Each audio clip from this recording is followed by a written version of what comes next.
Most people who choose to go hiking do so in summer or spring, but some of my college friends and I tend to prefer hiking in the winter. After our final arduous semester of college, our small gang of 3 decided to go on a road trip to the Great Smoky Mountains and try some hiking there. Jack was applying to law school in Knoxville and so was using the strip both for the hike and to get a sense of his school of interest. He had spiked black hair and green eyes, which made him popular with some of the ladies in our university. Greg was looking to become a park ranger and looked like it was meant for the wild with fuzzy brown hair and an extensive boxed beard. This story isn't about something scary we encountered in the woods or some monster hiding in the trees. The hike was actually fun, rewarding and relaxed, though a bit cold. This is what happened in a small town we stayed in on the base of the mountains after the hike. The town was designed for those hikers who choose to come in the spring and summer.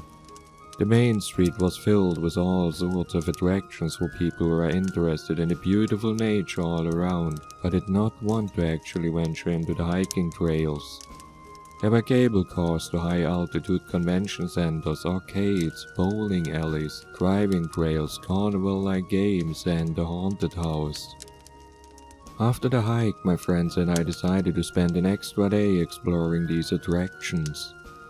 To me, the whole town had an airy aura which was accentuated by the lack of tourists in the winter months.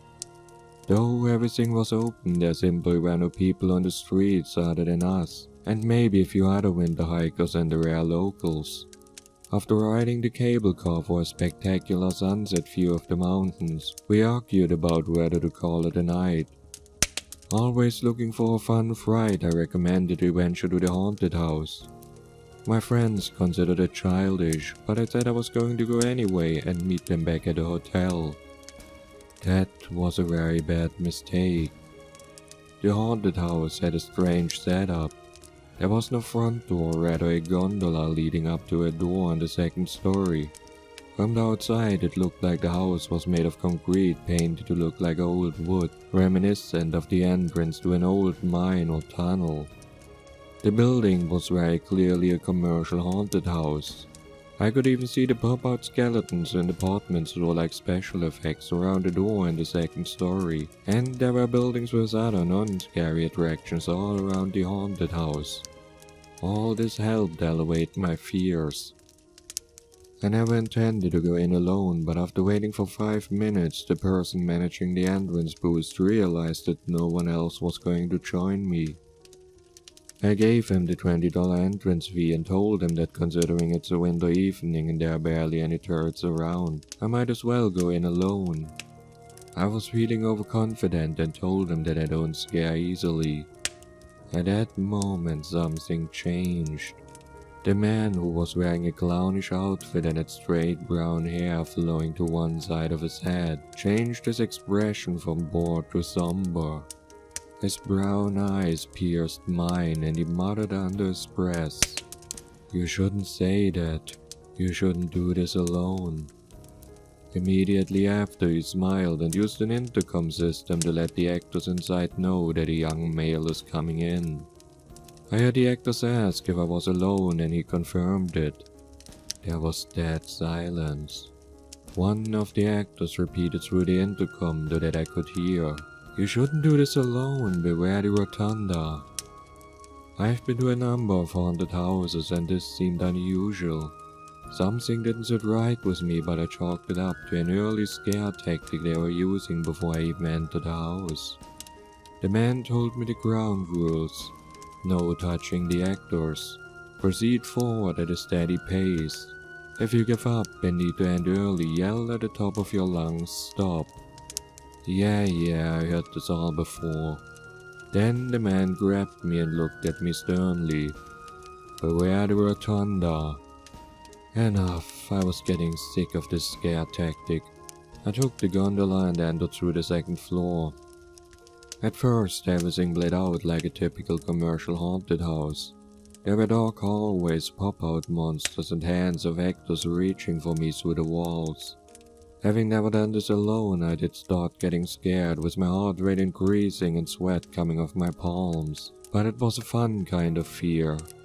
There was a crawl space totally lightless, and the actors violating their own rules grabbed my legs and activated a chainsaw, probably fake as to cut them off.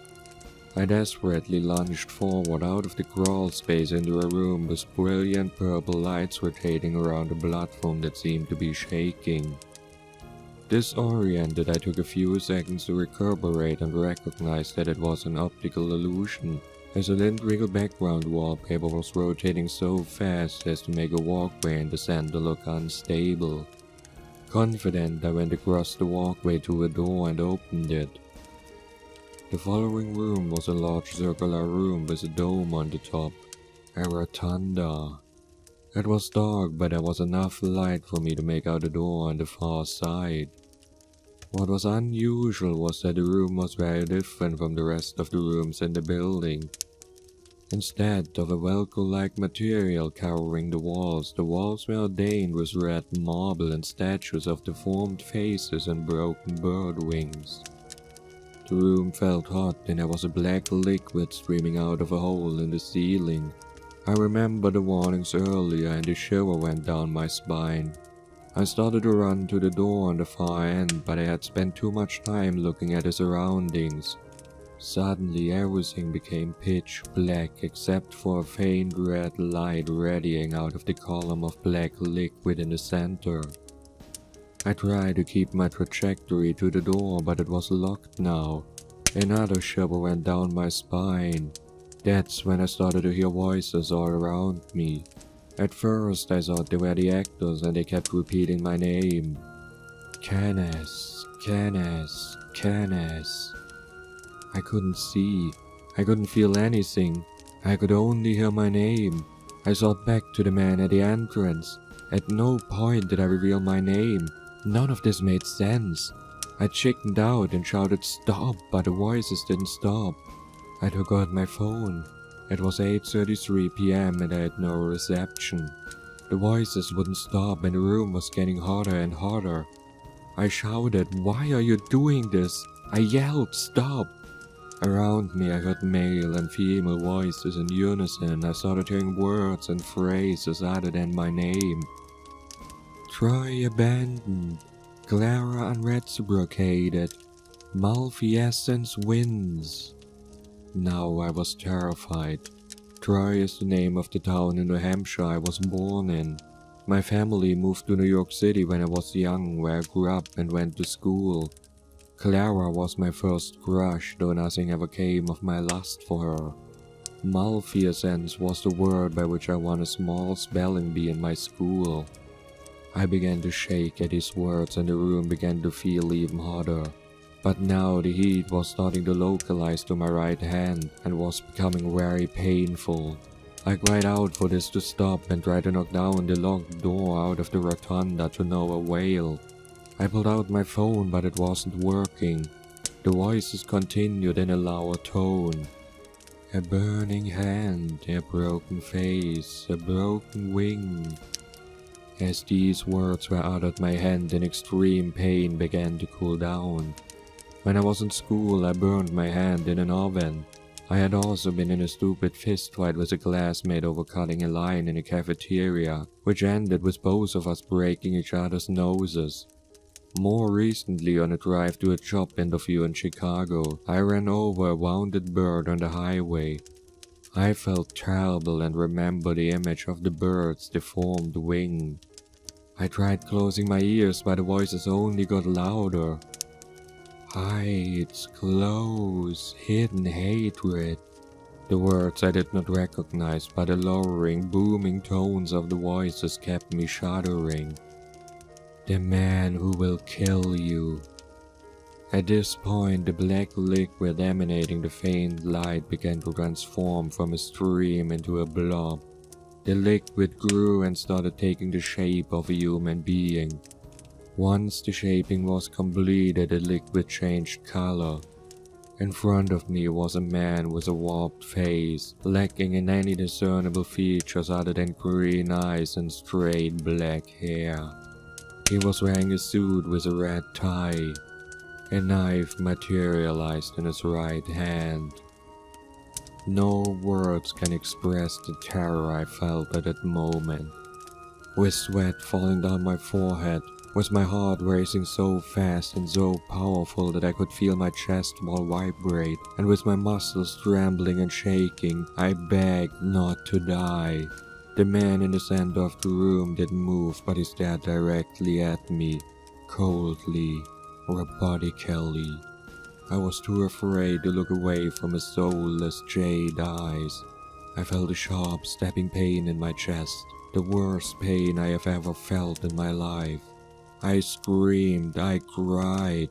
Then the figure materialized and the room lit up to the level of light there was when I first entered. I lunged for the door with no hesitation and it swung open. The moment I stepped out of the rotunda, the pain stopped. The rest of the haunted house was completely lit. There were no actors, but there were deactivated pop-out monsters. I traversed twisted corridors similar to those before the rotunda but lit up and featureless. I exited through a door in the back of the haunted house. I took out my phone, which was working again. It was 10 p.m. This didn't make any sense. I knew I spent no more than 20 minutes in there. I was shaking, terrified and angry. I ran to the front of the haunted house, but there was no one there. No workers, no entrance booth personnel, no actors. I went back to the hotel, swearing to myself to keep the whole affair secret. The next morning I told my friends to give me 1 more hour before we headed up to Knoxville. I went back to the haunted house. It looked the same as it did when I first entered, and there was a man at the entrance booth. He looked at me unimpressed and did not appear to be the same man who greeted me last time. I began yelling and screaming, asking what kind of sick joke they pulled on me last night and how they discovered so much about me. He told me that it's been a slow season and no one came to the house last night. I felt enraged and he threatened to call the police. Feeling defeated and upset, I retired back to the hotel. In the room, Jack was packing some stuff excitedly and jittery. There was a nasty smell in the room, but after the sensory overload last night, I was done analyzing. "Where's Greg?" I asked. "Oh, he's out preparing the car, don't worry about him. Do you like the suit?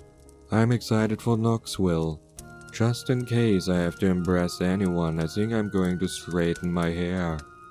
Do you think I should go for a red or a blue tie?"